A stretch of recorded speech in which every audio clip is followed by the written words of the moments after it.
How's it going, everybody? I'm just going to grab a power saw here. Still no baby yet. As of the time I'm filming this might be a day or two after. You guys might see this a day or two after I film it. How's everybody doing? I'm doing well. I'm really enjoying my new reading glasses. I broke my other ones a while ago. But yeah, friends, I'm at the age. If you're starting to go cross-eyed when you're porting or doing, what started about 3 years ago maybe, I was filing a power saw and my eyes were going buggy, and that's when I knew, friends, I knew it was time. But these things really help when I'm porting, really help. Okay, so where are we at right now? Well, I got this cylinder, the one that you guys saw on the lathe. Now, friends, I'm not going to lie, I got a little carried away. I was looking at Harv's work and what I normally do and putting things together and thinking about it at night and doing math, and I got a little carried away, friends, with this cylinder. This is going to be 100% a test cylinder. I want to see what this thing's going to do. I'm not sure. And I think I went a little too far for a work saw. It's okay, I'm going to do another cylinder for Hogan's saw. But friends, if this saw, okay, I don't know what this cylinder is going to do. So rather than strapping it on Hogan's saw and mailing it to him and saying, hey, it is what it is, I'm not sure. Now, I know this cylinder is going to make a lot of power, friends, but here's what I don't know. How picky is it going to be? Is it going to idle? Is it going to tune nicely? Is it going to run super hot? Starting, compression, all that stuff. So I went in a totally different direction on this cylinder. Just because I built so many of these, including this one here. We're going to talk about this one in a minute. That you get bored sometimes, or you come across new information, or, looking at Harvey's cylinder, if you guys want to see this cylinder here, I'll try and put a link up here somewhere or in the description to when Harvey built this saw for Hogan. He does different moves than me, and I have different moves than him, which is neat, right? It's cool to have another porter's work on your bench.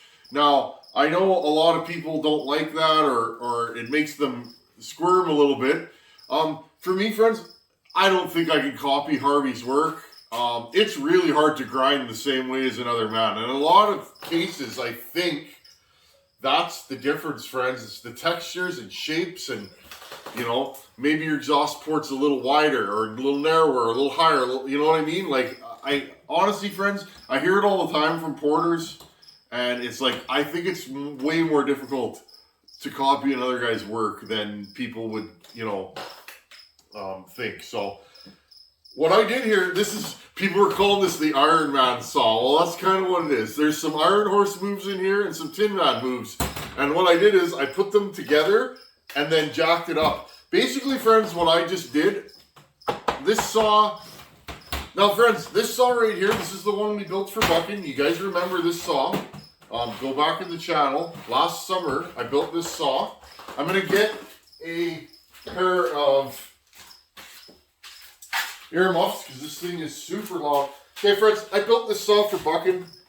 It's just okay. I don't know why. Now, friends, I've never looked inside this cylinder. We're going to take this cylinder off today. And what I'm going to do, friends, I want to put this cylinder on this saw as a test cylinder just to see what it's going to do. With the same piston, with the highway piston and this cylinder, I'm going to put it on this bottom end just to see. If it's not crazy orangutan in terms of tuning and livability, I will unbolt it and I'm going to put it on Hogan's bottom end. But I think I may have gone down a rabbit hole a little too far, friends. I'm willing to admit it. I've been having a lot of fun the last 3-4 days, jumping in here when I can and just puttering. So anyhow, friends, this saw here, just to show you guys, it still runs. Okay, the saw still runs. It starts, it idles, it does everything a Tin Man saw should. You guys know the deal. Let's just see. Interesting. Hold on, friends. I have the spark plug loose in this thing. There you go. Interesting. Okay. Ready? Maybe there's no fuel. As I say that. So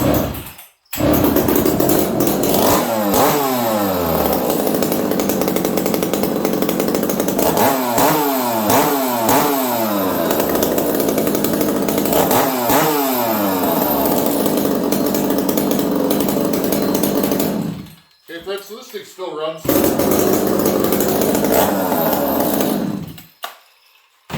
Now, it was strong, but it wasn't as strong as it was supposed to be.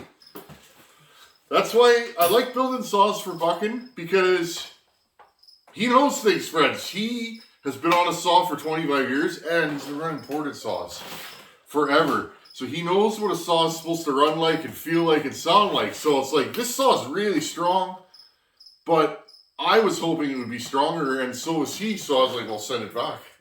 So, now friends, one thing, this saw, the compression just never come up on it, so, who knows what happened there.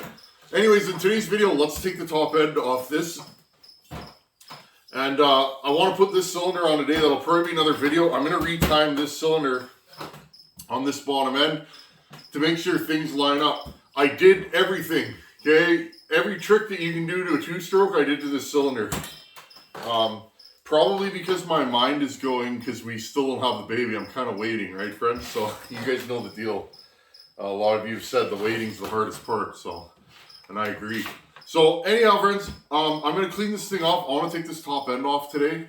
I was going to run this, but I have this cylinder here. I can always...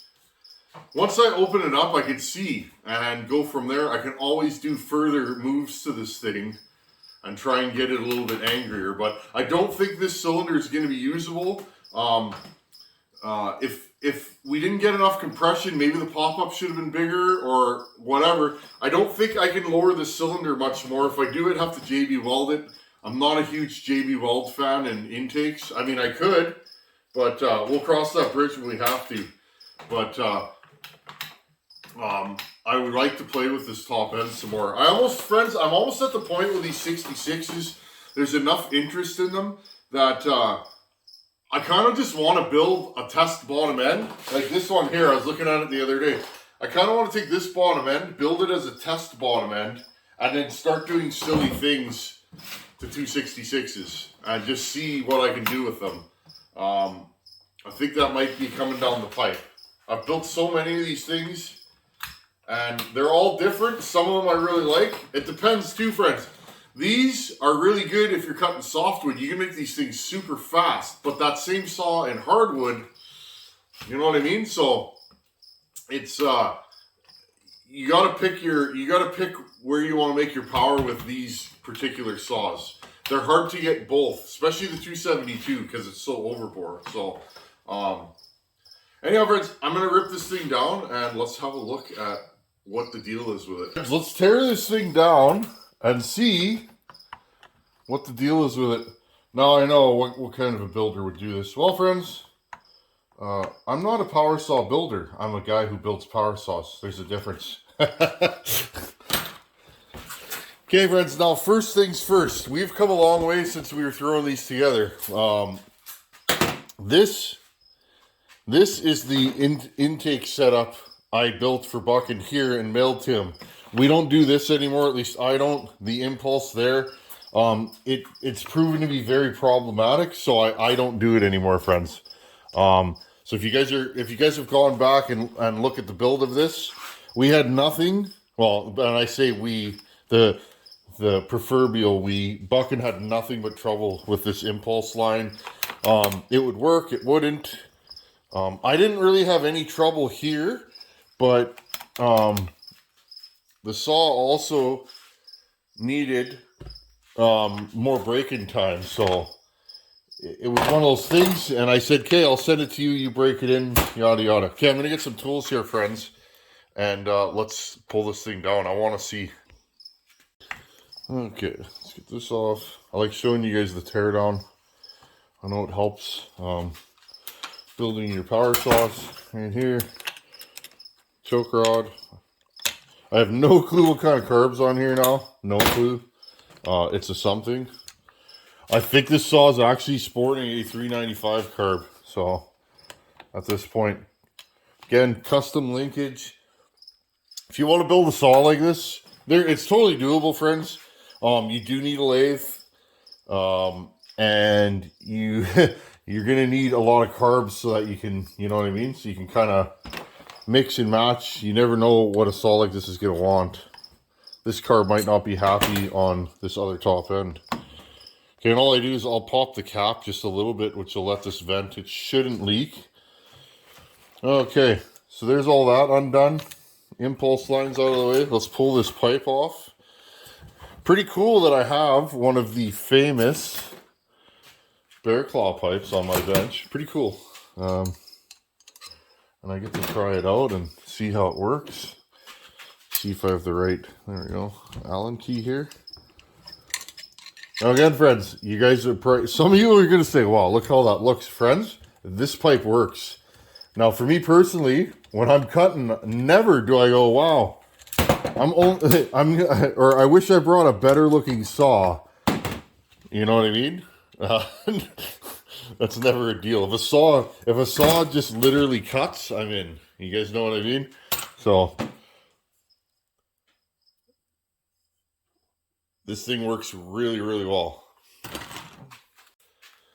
Okay, I got our pipe off. Okay, friends, I don't know what I'm going to find in here. We will do this together. Ooh, the Tin Man. The Tin Man used brute strength when he put these down. Wow. Did I Loctite these, friends? We'd have to go back. That's the beauty of you know, cataloging everything you do on YouTube. I've been doing this. What does that say there? Tin Man. Weird. It's a weird name for a saw builder, eh?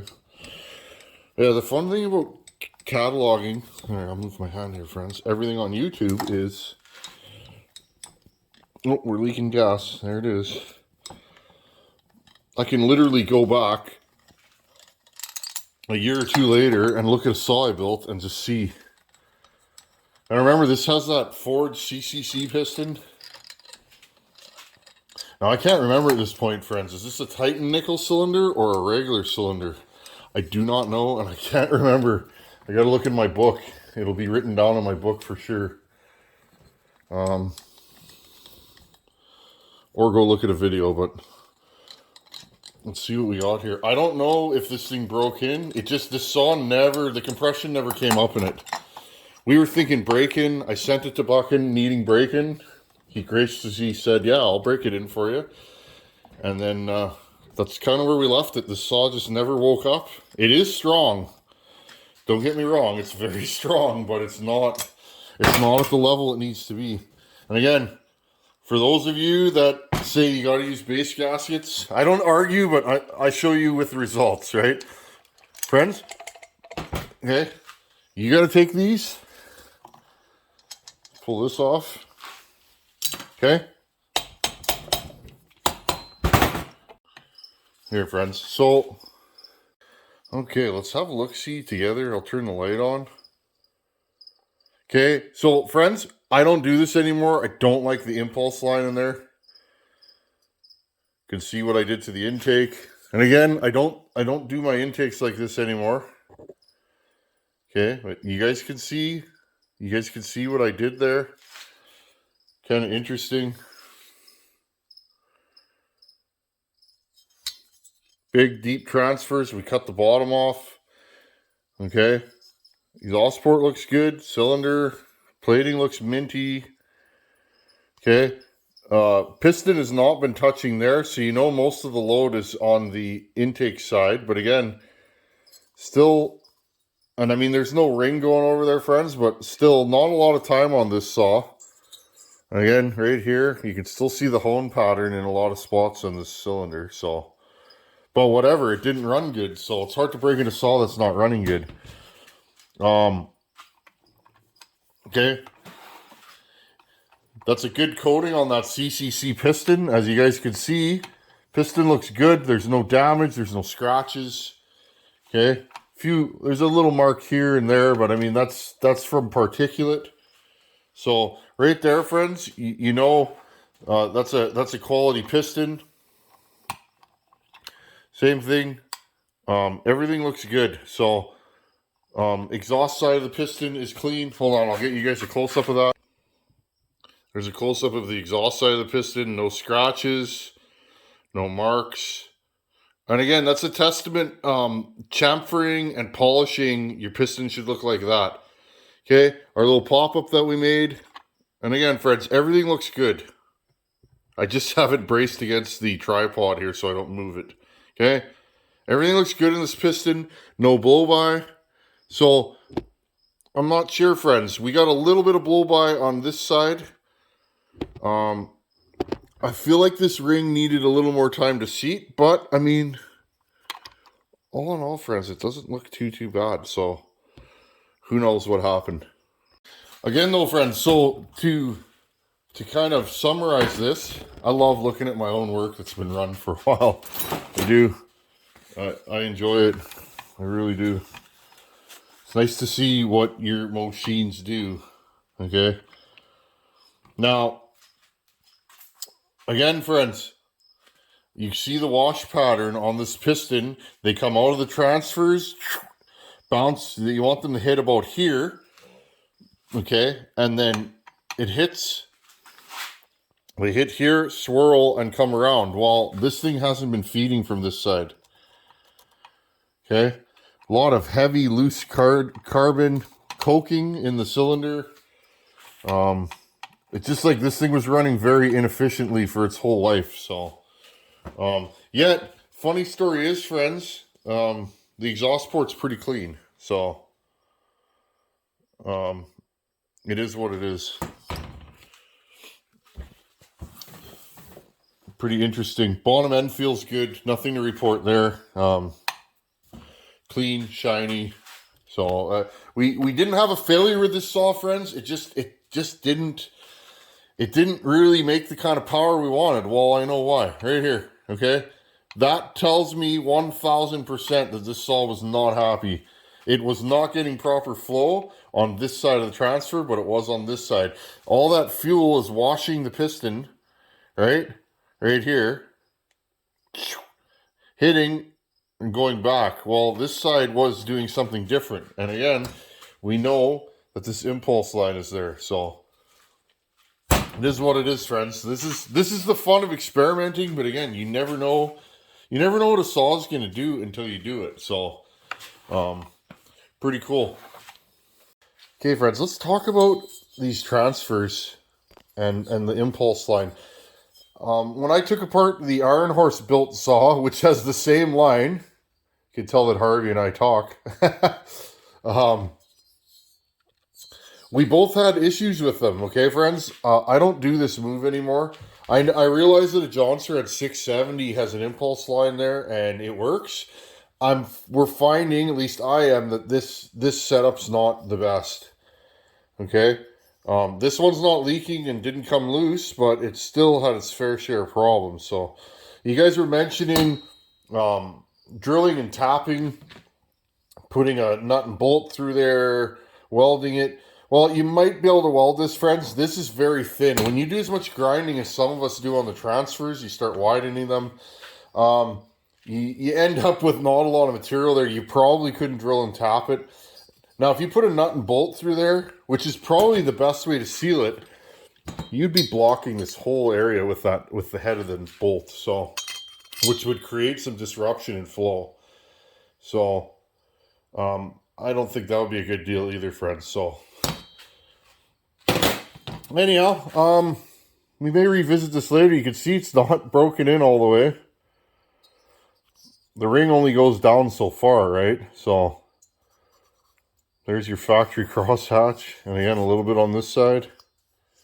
A little bit on this side. But all in all, friends, there's a look at a failed cylinder.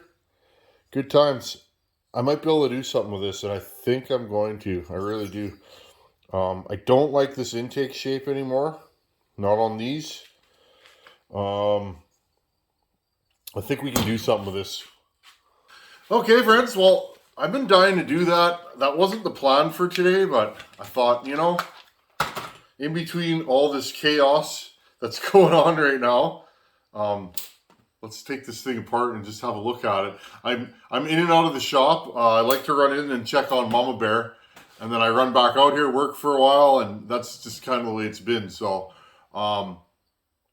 it is what it is. I had a lot of fun building this, friends. I learned a lot, and any build that you learn from is a successful build to me. This wasn't quite the saw I hoped to build, but perhaps in the near future I can get this going again and make it go fast, but in a different way than it was. So anyhow, friends, as always, thanks for watching. Take her easy. Later.